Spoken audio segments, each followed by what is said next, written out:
Viewers and subscribers, please subscribe to Saga News TV and give a like and share.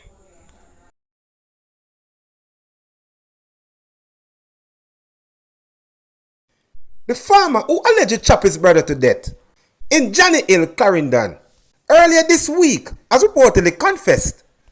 Head of operation for the Clarendon Police Division, Deputy Superintendent Clifton Green, said that the man who was taken into custody on the same day confessed to the crime.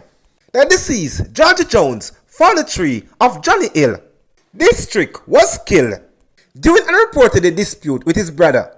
He was found outside his house near a chicken coop with multiple chop wounds to his upper body on Tuesday morning. Reports are that about 6:30 p.m. on Monday, the brothers were at the house when an argument developed between them, during which the now accused is believed to have inflicted several chop wounds to his sibling's head and other section of the upper body. The accused, Joseph Jones, the younger brother of the deceased, was accosted by residents who took him to the police. DSP Green is commending the resident of Johnny Hill to capture and delivering safely to the police custody. DSP Green said that the police could have had 2 deaths to deal with as it is commonplace for jungle justice to be delivered to suspected offenders rather than having them facing the court.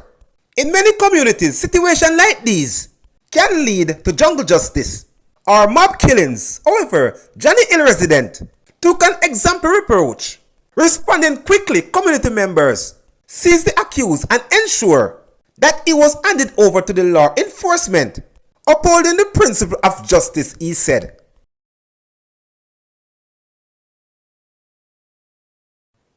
Another of the 8 prisoners who escaped from the Black River police station lockup in St. Elizabeth early this year was being recaptured on Thursday, October 19.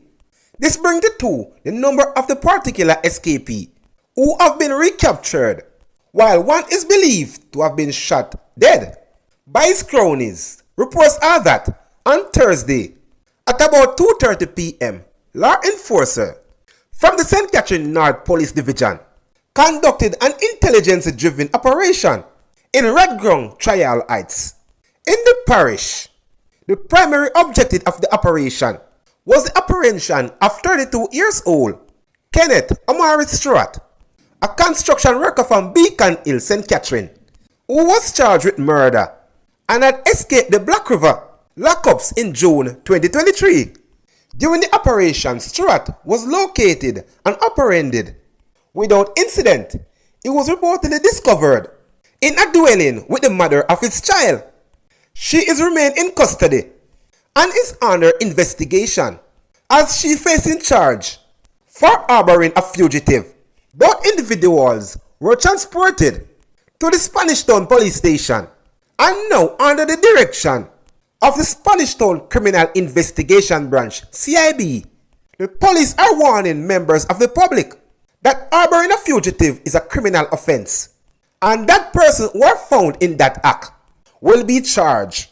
The police are continuing to appealing to members of the public to report the whereabouts of known escapees to the 119 police emergency crime stop at 311 or the nearest police station. 3 men who is allegedly shot and injured a policeman in Central Village, St. Catherine, were remanded and their case transferred to the gun court. Kevin Morgan, 29, Denardo James, 26, and 30 years old Andrew Reed, all of Central Village address, are to return to court on November 10. It is alleged that about 11 p.m. on October 7, a policeman went into Central Village on personal business when he was attacked by the accused man, who allegedly fired several shots, hitting the policeman in the back. The victim was rescued and taken to the Spanish Town Hospital by his colleague from the Central Village Police Station. An investigation was launched, which resulted in the 3 being arrested and charged. They are represented by attorney Lancelot Clark, Shade Bailey, and Stephen Jackson. A jury, after deliberating for 2 hours, Last week, following a 3-week trial in the St. Thomas Circuit Court, freed 37-year-old mechanic Desmond Williams of the murder of his stepbrother. The Crown lead evidence at the trial that on July 6, 2019, Williams fatally shot 24-year-old barber Ferran Bailey in Yala, St. Thomas. Evidence was given that while at a wake for his grandmother, Williams took a gun from one of his relatives who had brandished the weapon during an argument. The prosecution contended that Williams then used the gun to shoot and kill the deceased and also wounded another person in the incident. The prosecution relied on the evidence of a relative of the accused who testified that he had witnessed the incident when the police arrived on the scene. A 45 semi-automatic pistol was recovered.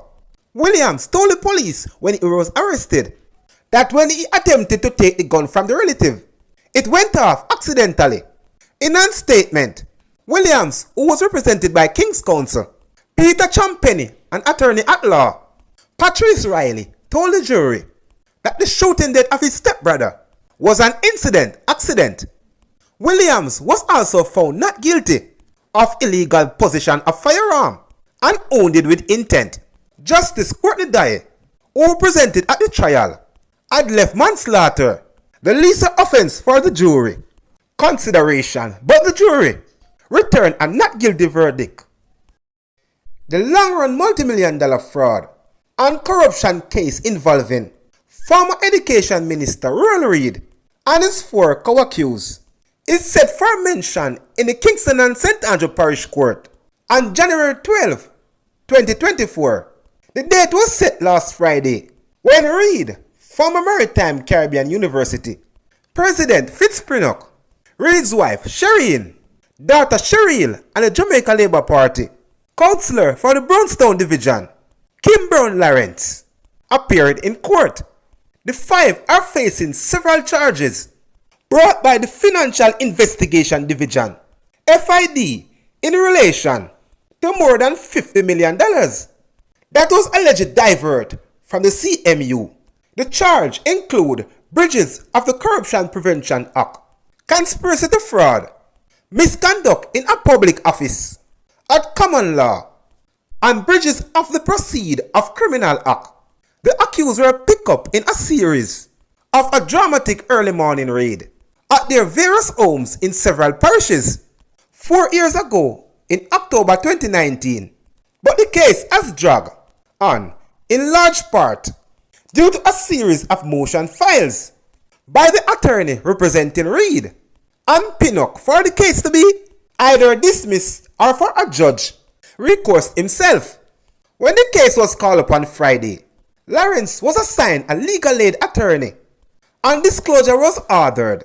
The January 12 mentioned date was subsequently set for the parties to determine the way forward.